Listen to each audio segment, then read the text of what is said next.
Good afternoon, ladies and gentlemen. Times now, public munch, and today we have Union Minister Rajeev Chandrasekhar, who's also the candidate from Thiruvananthapuram. Rajeev Chandrasekhar, thank you very much for joining me on public munch. A big round of applause. Thank you. Let me begin by asking you, Rajeev Chandrasekhar, you're not a quintessential politician. You're somebody who's worked in the Silicon Valley. You were making chips. Now you're inviting other companies to come and set up semiconductor plants in India. You have been a big, symbol of privatization of the telecom sector. Today, you are part of the IT and telecom space, making policies for them. How has been the road for Rajeev Chandrasekhar from a private citizen, from an entrepreneur to a politician? So thank you, Navika, for having me, and thank you all for being here. So Navika, look, in a lot of ways, today I am sitting in Thiruvananthapuram. It is a land where, when I came back from the US, one of the first entrepreneurial enterprises that I built started in Thiruvananthapuram. The first cellular network that was built in Kerala was built here. I was instrumental in building it. BPL Mobile. And my journey from a chip designer to an entrepreneur to public life has been, as I've said earlier also, has been a series of chances of fate. And but I have grabbed every opportunity that I have got, and I've given it my 200%. And therefore, today, after 18 years of being in public life, when in January of 2024, my Prime Minister asked me, where would I like to contest? Because I had said I want to contest in Lok Sabha, and I chose Thiruvananthapuram, the capital city of my land, Kerala. It is in a sense full circle. I am a Malayali. I have gone through this whole life of mine of doing many things that I'm very proud of, and I hope the country is proud of. And here I am at the end of all that to begin a new chapter of serving the people of Thiruvananthapuram and the city of Thiruvananthapuram, the district of Thiruvananthapuram. So it is certainly being a good ride for me, and I hope to take it to the next level by winning this Lok Sabha election. You say you are back to your roots in Thiruvananthapuram, but let me ask you, you've been abroad, you entered politics through the route of the Rajya Sabha. Is fighting a Lok Sabha election a completely different new ball game, especially when you have to go door to door asking for votes, campaigning, and bringing the ideology of your party, the BJP, which hasn't had much success in a state like Kerala? No, so Navika, I have fought many Lok Sabha elections for others. I have been from 1995 very deeply involved in the BJP's elections in various states. Karnataka, the Northeast, Puducherry, Telangana, the Andhra, that is before Telangana, Maharashtra. So it is not like Lok Sabha is a new thing for me, new Lok Sabha election. But certainly you are right. This is my first Lok Sabha election for myself. For my party, I have done a lot of work before. And it is certainly clear that winning a Lok Sabha election for yourself and contesting is a very different thing from contesting Rajya Sabha. But it is something that I believe I can do, I must do, and it is part of my continuing growth of and expansion of my public life. And I certainly, I'm very fortunate and privileged and honored to have been given this privilege of contesting in Thiruvananthapuram. So I look forward to this as a deep honor, and I'm certainly proud of it. And my family, who has come all over from Kerala to greet me and to welcome me, is also very proud of this. So Rajeev Chandrasekhar, what's the experience like to have opponents from the Congress party against you and the CPM fighting against you, though in New Delhi they are in an alliance of their own, the India alliance, but in Kerala they are fighting each other and you simultaneously. How does this equation really work in politics? So my association with this Jugalbandi, this duo of the Congress and the CPM, if you remember, starts with the 2G scam. And if you remember that time, the Congress UPA government was a government that existed because of the support of the left. So I certainly know how the two of them operate and what comes out of their cooperation. The 2G scam came out of their cooperation. The Colgate scam came out of their cooperation. So this is an interesting marriage that they have. The country has seen the UPA one, which was a marriage or a political partnership between the Congress and the left before, and they're seeing it again. In Kerala in particular, I think it's very, very strange that these two parties that are cooperating everywhere else in the country, everywhere, Tamil Nadu, Karnataka, Puducherry, Telangana, Andhra Pradesh, and as you go north, all those states, the CPM and the Congress are partners. It is only here that they pretend to be opponents.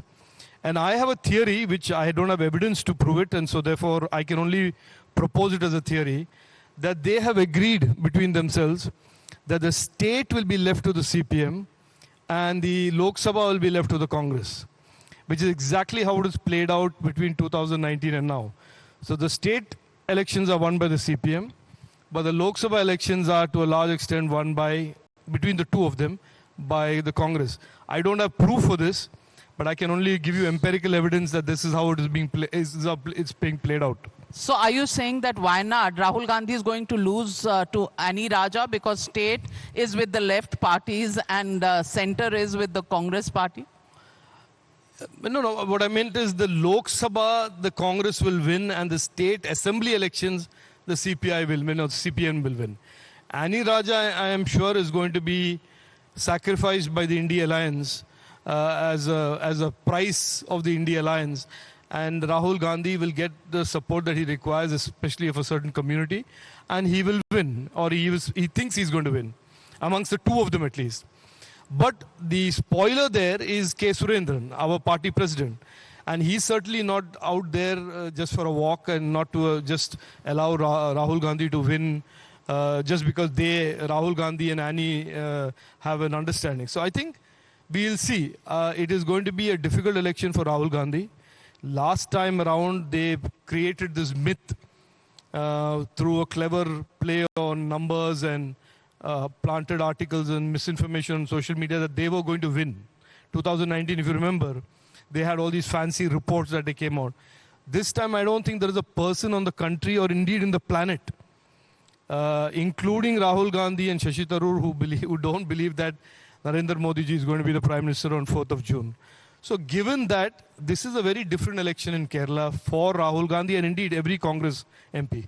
Are you saying Shashi Tharoor is going to be on the back foot after contesting and winning 3 elections in Thiruvananthapuram and almost going out there and saying this might be his last Lok Sabha elections? Do you think Shashi Tharoor is a formidable opponent to have this election? No, look, I don't want to comment on him, and I made it a point from the 4th of March when I came here that I don't want to make this election about personalities. I am certainly working very hard to make this election, as election should be, about the future of Thiruvananthapuram and who is most likely to contribute to the future of Thiruvananthapuram. Which party, when given an opportunity, serves the people best? Which party and which leadership, when given the opportunity by people to serve them, does something for them and improves their lives? So that is how I am campaigning about development, about progress, about jobs, about investment, about skilling. So it's the people of Thiruvananthapuram who have to decide whether they are happy with the last 15 years or not.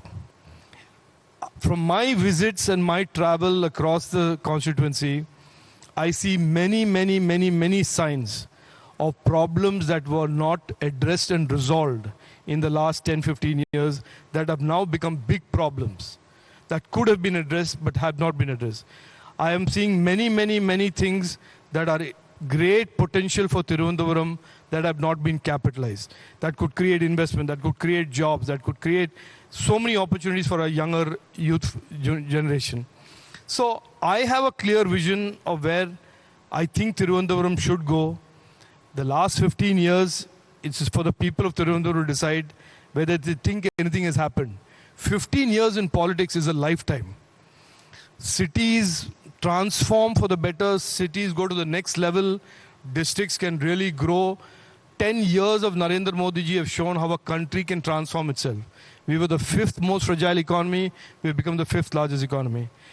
In 15 years, if nothing of that sort has happened in Thiruvananthapuram, then I think the people of Thiruvananthapuram deserve a change. And certainly, Thiruvananthapuram needs to move forward and develop.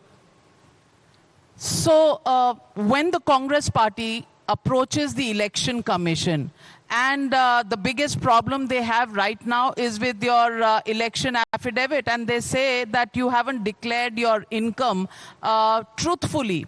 What would you say to the Congress party? Because it's a huge charge and can also lead to disqualification, of candidates standing for election.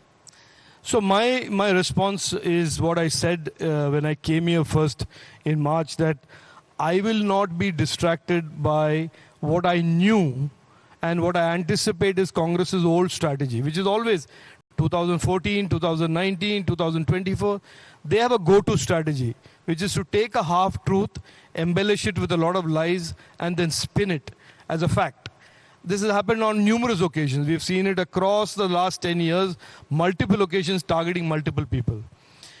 My own view about this is that they are absolutely entitled to their opinion and views, and they can use the process of law to adjudicate any concern that they have. As far as I am concerned, I have spent 18 years in public life. I came in from a non-political background, and I have had a blemish-free track record. I did not have to resign from a ministry because of my wife's interest in an IPL team. I did not have to be sacked from the government. So I've had a blemish-free, without a black mark career in politics. As far as my assets are concerned, my assets are absolutely, accurately, correctly disclosed, as has been for the last 18 years. As far as my income is concerned, for that one particular year that the Congress is very upset about, that year I had only income as a minister of the government of India. And this is the irony of the Congress, a party that has its leaders in the dock being investigated for concealing assets of National Herald, for transferring assets of the Congress party into their personal name and not disclosing it, has the temerity. Irony died when they do these kind of things. And irony goes into the grave and rolls in its grave when they accuse people like me of not disclosing assets and income tax. I am a person today who has chosen to only have a minister's income. And I did that as a conscious choice. And for that, they have a problem. I can't certainly solve their problems. I can't solve that they have a problem that I live a life of integrity. I certainly can't live like them. And if they have a problem with me, the only thing I advise to them is go to some forum, ask the forum to interject, intermediate, adjudicate, as they have done, by the way, the same issue they have raised scores of times in the past. With every time I have a Rajya Sabha election, they will raise the same issue. Let me also ask you, when the Prime Minister, and he's been saying this 5 days in running, he said that the Congress's manifesto is a leaf out of the Muslim League's manifesto. Do you think that's true, or is it a stretch? I think what he intends to say is that the Congress certainly today has no idea to offer to the country or anybody, including in Thiruvananthapuram, about development. They have no idea. If you look at any Congress leader today, including the gentleman in Thiruvananthapuram, they will only talk about beef, They will only make up stories about CAA, and they will characterize the Manipur violence in a totally distorted manner. They will not offer one good idea for the future of the youth of Thiruvananthapuram or the youth of India. They will not offer one idea about making India a developed nation. And this is the real crux of this election. There is one leader who's looking, after 10 years of performance, who's looking to take the country forward and making it a developed nation. First a third largest economy in the world, then a developed nation. And there is another guy who, between his breaks of traveling abroad and tearing India down and saying India's judiciary is bad, India's EVMs are bad, India's institutions are bad, and when he has a break from that, says that I want to redistribute wealth. I just want to point out, Karl Marx died long time back. Russia and China, who used to be the believers in Karl Marx and Marxism and communism, long ago buried that ideology. And I think that buried ideology is now finding its way back into the Congress party. So the Prime Minister has shown through the last 10 years that that poison, that propaganda that had been spread is false. And I am certainly now today engaging in a far more open manner with members of every community and saying we are here to serve everybody. We are here, and our Prime Minister says he is the Pradhan Sevak, and we are all his deputies, his assistants, and our mission is to serve the people of Thiruvananthapuram and regardless of caste, color, creed, religion, gender. Well, the audience clearly seems to support that idea. So let's take a round of audience questions here. Anybody in the audience, because Public Munch is not only about me asking the questions, but also you, the audience, you, the viewers of Times Now, to ask your questions. And I see a hand going up here right in the front row. Can we please pass on the mic here and give the opportunity to this gentleman here to ask the question? Good afternoon, Rajiv and Naviga. Nice to see both of you in close proximity. I think Rajiv's candidature has evinced a lot of enthusiasm. I hope it sustains on, and we are finally seeing a bit of light at the end of the tunnel in Trivandrum. You know, I myself, I'm Dr. Jayashekhar. I'm a plastic and cosmetic surgeon. I was trained in the UK. I came back like I followed his footsteps. I came back here. I started my own cosmetic surgery center. And we have a common topic. I think we already mentioned about health tourism. And I think it's in his plans. Rajiv has got a 5-year card. I think he has got a card. And health tourism ranks as one of the favorite programs. But my question is, Rajiv, we have to develop a lot of other things because Trivandrum Airport is still in its infancy. Because when I started my career in Trivandrum, I used to get a lot of health tourism patients from the nearby countries like Maldives, Sri Lanka, and even from Europe. Now, the number of flights coming to Trivandrum are very, very less. Forget about flights from abroad. Even from domestic flights, even from your Bangalore, look at the number of flights that come to Trivandrum and look at the number of flights that go to Kochi. And Kochi has got a clear, established supremacy over us on that. That's one thing. And second thing is, infrastructure. I know that you're only getting involved. Come one rain and the whole of Trivandrum is flooded, especially the Tambanur, the bus station, the railway terminals area. And these health sector patients who come from abroad, they've told me it's a very, very pathetic situation, you know, when they have to literally swim across the tide to go to the public bus station or to a railway station. So these are sort of things that we ignore. I mean, we are creating platforms, we are going abroad, we are giving talks, we are bringing people from abroad. Fair questions, infrastructure as well as number of flights coming in. No, I think this is a very legit question because an airport can expand and people who operate an airport will invest in its expansion if there is a perception that traffic will grow. And traffic will grow if the underlying economy is poised for growth. The problem, if you dispassionately look at Thiruvananthapuram, in the last 15 years, 10 years, whatever metric you want to use, Thiruvananthapuram has received little or no private investment. And so if there is no private investment that is creating jobs and gross value added and local economy is growing, it is no longer a hub for tourism. It is no longer a hub for tech. So then why would an airport operator or indeed an airline invest in more aircraft and more airport capacity?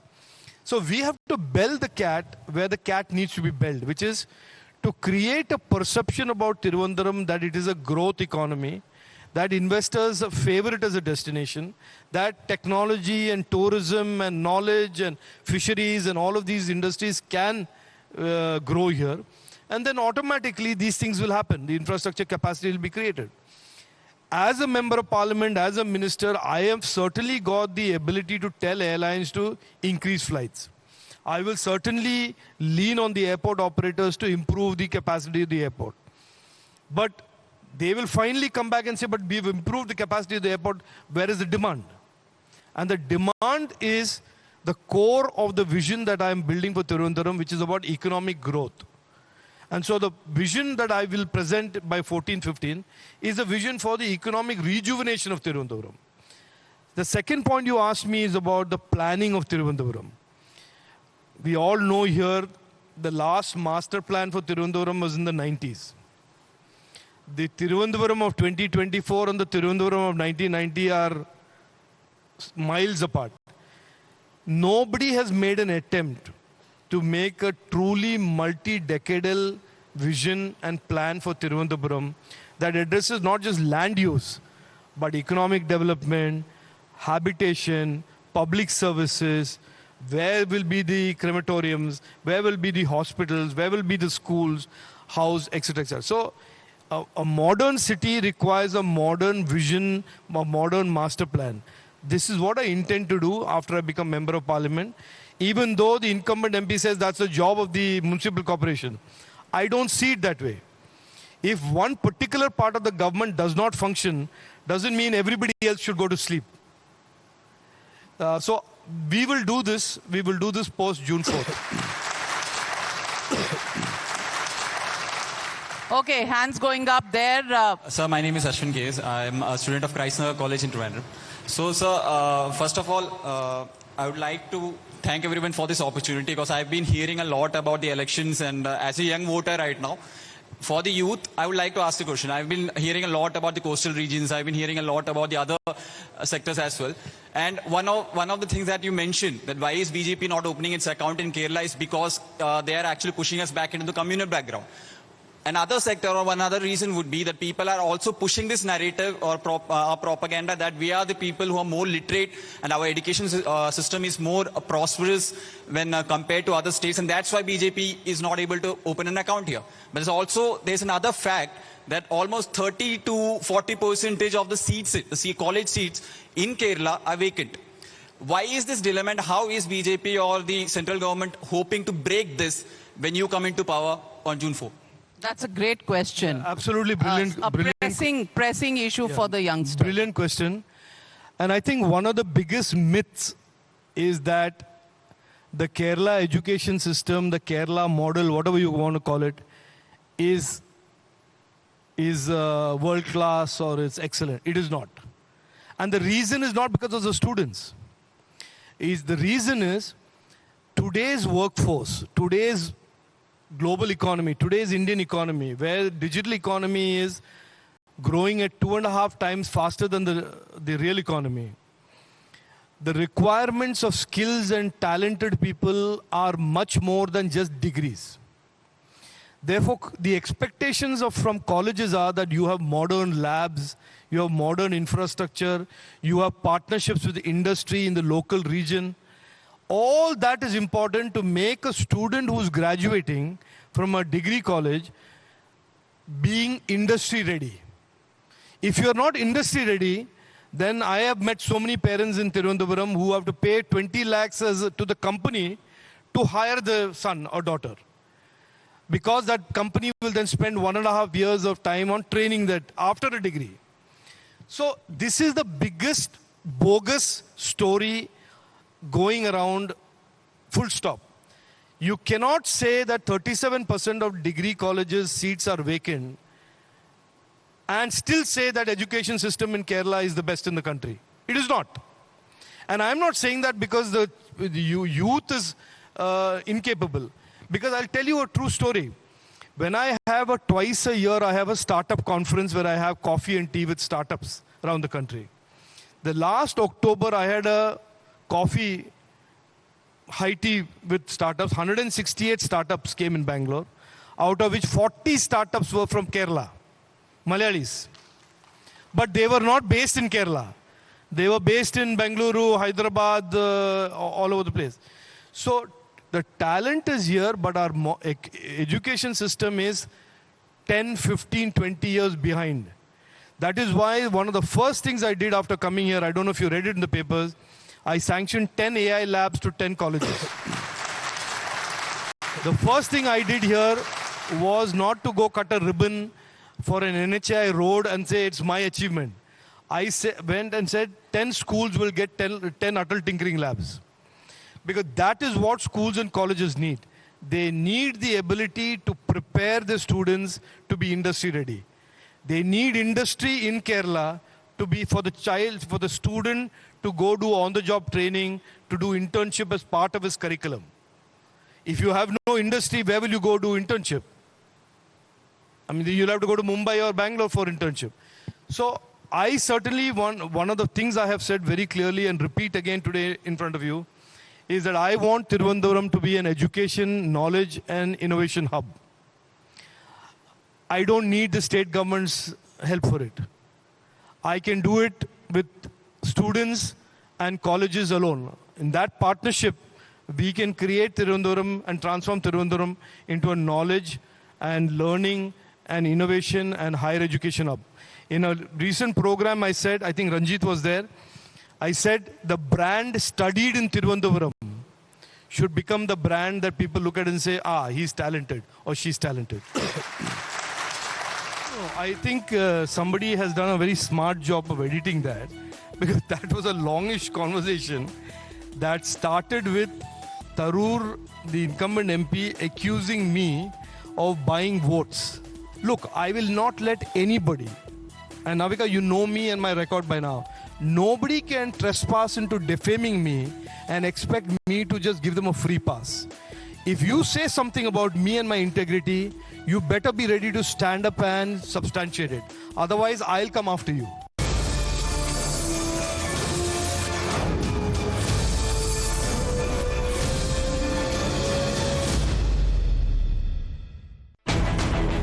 Let me now take you across, Mr. Rajeev Chandrasekhar, to a few statements that have been made by you, made by your opponents. First, let me play out this soundbite where you said you're ready for a debate with your opponent, Shashi Tharoor. Let's listen in to this comment by Union Minister Rajeev Chandrasekhar.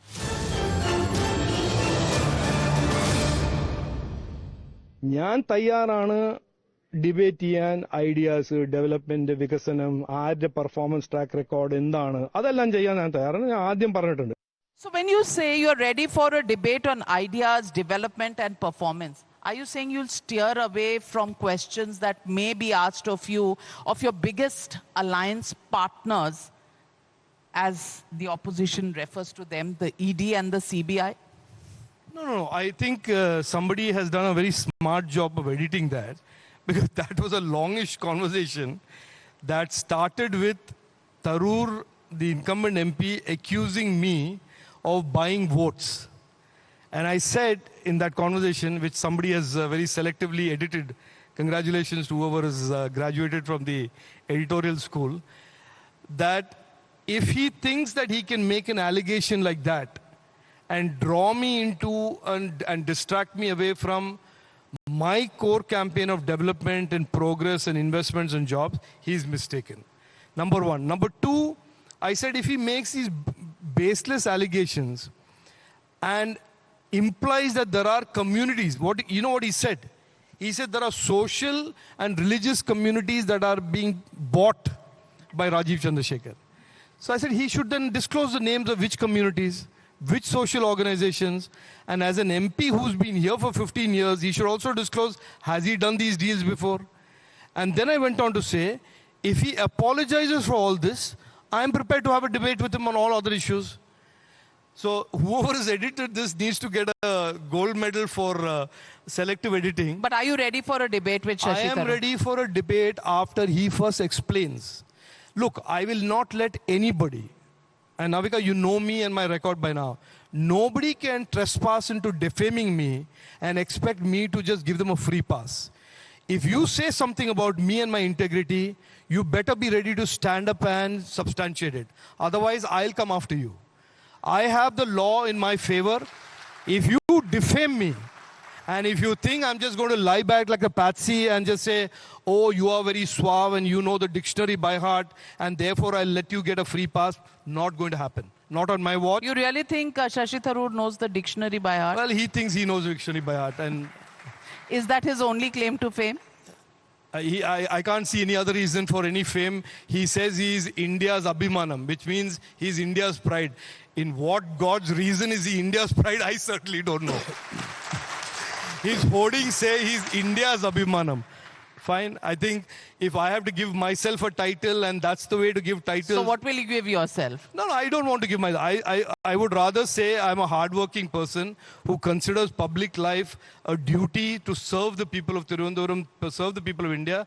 And I certainly will not give myself a title saying I'm India's pride. That is like an Onida TV ad, neighbor's pride. Neighbors envy, owners pride. Yeah, Well, so since you're missing Shashi Tharoor so much, let me play out a bite by Shashi Tharoor on what he says about, quote unquote, the BJP's propaganda. Listen in.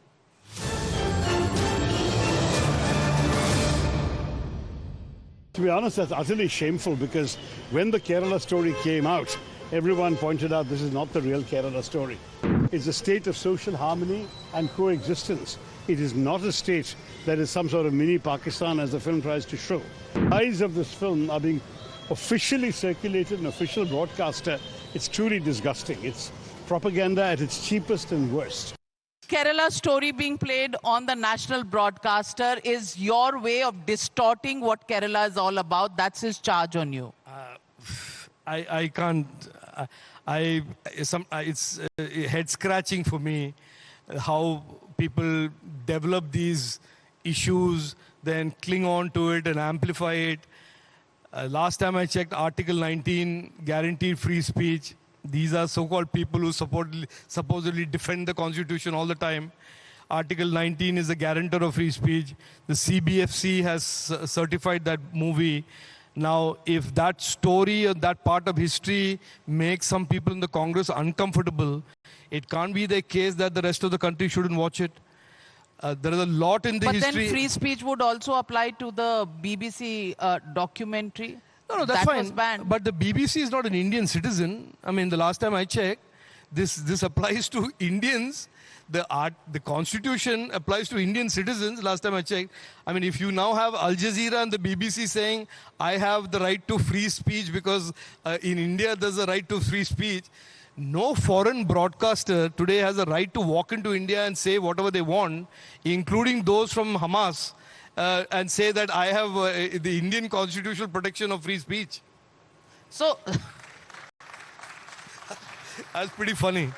I also want to know what you think about Rahul Gandhi. Let me play out what you have once said about Rahul Gandhi being in some la-la land, and then let me come back to you and ask you, what is this la-la land that you're talking about? Listen in to Rajeev Chandrasekhar. Rahul Gandhi lives in this lala world, in my opinion, where he thinks that everything that he says is predicated by nobody understanding the truth and that he can get away with these atrocious lies. People of India are wise enough. They understand the truth. They understand what Rahul Gandhi's politics is about. So what is this la-la land? What is Rahul Gandhi's politics? Look, I'm a reasonably intelligent person. I think I understand what people say. But I don't get what he says. And it's not for want of trying. For the first 100 times when he said, I research psychology, I research physics, chemistry, math, Jupiter escape velocity, potatoes turning into gold, I looked at metaphysics, chemistry.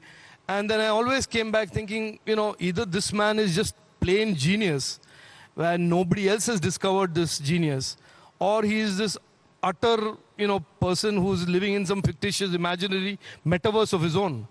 And I've now come to the conclusion that a lot of what he says is really dangerous, really divisive, and really foolish, because somebody is feeding him this stuff, and he has now entered into this realm where he believes that he is being very intelligent and very, there is a whole thing called Dunning-Kruger effect. I don't know if you know what Dunning-Kruger effect is. Dunning-Kruger effect is when a man who's not terribly bright is told that he's very bright and starts believing he's very bright. That is the Dunning-Kruger effect. That's being rather unfair to Rahul Gandhi. It was first. How can you judge that he's not very bright? That concept was shared with me by Arun Jaitley ji, and he explained this. We were sitting around one day scratching our head and saying, what is he saying? Does anybody understand what is he saying? Why is he saying it? And then Arun Jaitley ji, remarkably, he tweeted this also.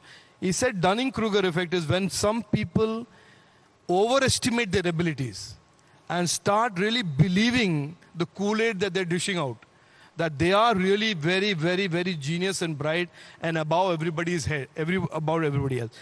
In his particular case, and by the way, in many other cases in the Congress, there is this belief that they are the intellectuals that the country has been blessed with.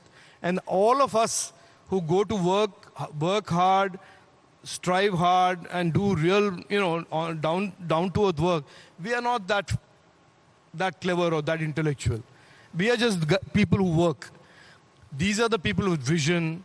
They want Thiruvananthapuram to become Barcelona. They want, they have this far-reaching vision, which we are not capable of, because we want Thiruvananthapuram to become Thiruvananthapuram. We want it to be a nice Thiruvananthapuram, but we don't have all that vision. And so, therefore, there is that gap in our intellect I'm willing to concede to Rahul Gandhi and all of his friends. That's a good point you make, even if it's reverse snobbery, so to speak. No, I'm just saying it as I see it. I mean, it's not reverse snobbery. Okay, so let me just get into a rapid fire round with you.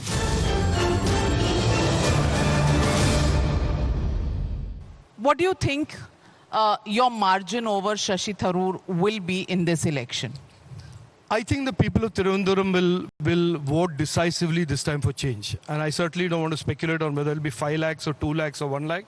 But I think this is going to be certainly an election where people of Thiruvananthapuram want change, and they will get the change that they want. In Wayanad, Rahul Gandhi versus Annie Raja versus K. Surendran, who would you bet on? And it's not necessary that you just choose your party man. What's the realistic fight there? I think the best candidate there is K. Surendran, and I'll bet on him. No, it's a fact. 5 states in the south, 130 seats. Last time the BJP had 29. This time around, the Prime Minister is really betting on the south, especially in the face of the north and south divide that Mr. Suresh Kumar has spoken about. What do you put your number at? I think it will be closer to 60. 60, north of double. 50. Yes. Double. Yes. 100% growth in the south. I strongly believe so. Well, are we ready to hold him to that? Will we meet here again after the 4th of June to ask you? Yeah, and I'm saying south. I'm saying Telangana, Andhra, Tamil Nadu, Kerala, Puducherry, and Karnataka. 100%. 60 seats. 60. Okay. How many seats do you think the Congress is going to chalk countrywide this time? I think that is a subject matter for great debate. I think whether Prime Minister will get 400, 408, 420. There is a speculation there about how far above 400 he'll go. There is a speculation equally about how far below 40 the intellectual party will go. So that is a subject matter that we'll wait for on June 4th. I think there is a case that can be made that the intellectuals are in decline and it's the hard workers that are actually growing. Okay. Okay. BJP, party of Sabka Saath or washing machine? Sabka Saath, Sabka Vikas, Vikasit Bharat, the architect of third largest economy in the world. We were the fifth most fragile. BJP and Narendra Modi ji is a party that has made India truly now one of the most respected nations in the world and a compelling economic power, the fastest growing economy in the world. And this is the roadmap, this is the pathway that will take us to being a developed nation by Washing 2040. machine.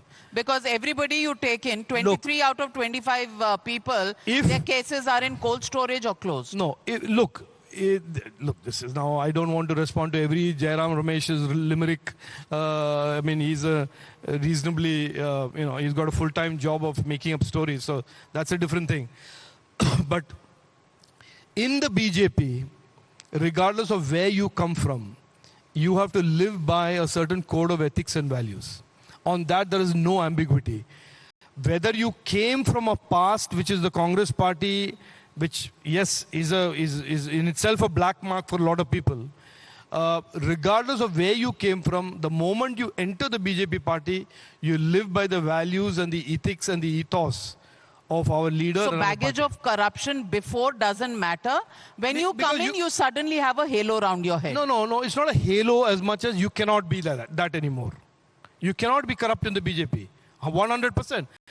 Otherwise, 10 years as a government. Tell me in the recent past, in the history of India, 10-year government that has had no corruption scam. You tell me. That's because you are an impervious government. You do not allow any leakage of information. You are a dictatorial party controlled from the top. Those are the allegations against you. Yeah, but I mean, if another government comes, maybe they'll open up the files. There is a Hindi saying, I don't know what the translation is in Malayalam, but Nach na jaye angan teda, which means if you can't dance, you blame the floor. I mean, you can't have it both ways. You can't say there is no corruption, but there is corruption and you are hiding corruption. That's not the... I mean, if you are such an aggressive opposition party, you should be able to dig it out by now. Well, so let me end this by asking you, you've admitted that Shashi Tharoor's English is probably better than yours because he knows the dictionary by heart. Whose Malayalam is better? I'm willing to concede on all of that. I'm willing to concede. Somebody asked me, I think on the 7th of March when I reached here, he said, how will you compete with a Vishwa Pauravan? Vishwa Pauravan means global leader or global person, global man, which is how he fancies himself. And I said, I have no intention of doing that. I'm a very normal son of a normal Malayali family who happens to be an Air Force officer, and I'm perfectly happy with that. I certainly don't want to get into a competition to discuss debating skills, St. Stephen's debating versus Kendriya Vidyalaya debating. I don't want to get into all that. I am willing to give him all of that. But what I will take is that I will do better by the people of Thiruvananthapuram in the next 5 years than he has ever done in the last 15 years. That I will take. Well, Rajeev Chandrasekhar, thank you very much for joining us public. Being a sport, taking questions from the audience. A big round of applause. Thank you very much. It's been a pleasure to host you. Thank you very much.